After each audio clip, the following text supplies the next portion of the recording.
kicking play helps your baby learn to roll. Kicking helps build the muscles your baby needs to help them roll over. When babies kick, they are beginning to figure out that their legs and feet are a part of their body, and that their body can create noise or movement. They are also building important muscles in their neck by tucking their chin to look down at their legs and feet. This chin tuck helps build strength for rolling over from back to side, and then eventually from their back to belly. Here are some fun ideas to encourage kicking play. Loosely tie helium balloons to your baby's ankles. They will love looking at the floating objects. Wedge the edge of some tissue paper under a couch cushion and line your baby up near the couch. Allow them to kick away and hear the crinkles of the paper.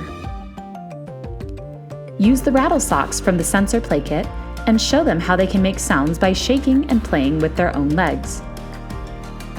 Place your baby on their back with their feet over other crinkly items, such as a DIY sensory bag, wrapping paper, bubble wrap, or any fun and noisy items you have in your home.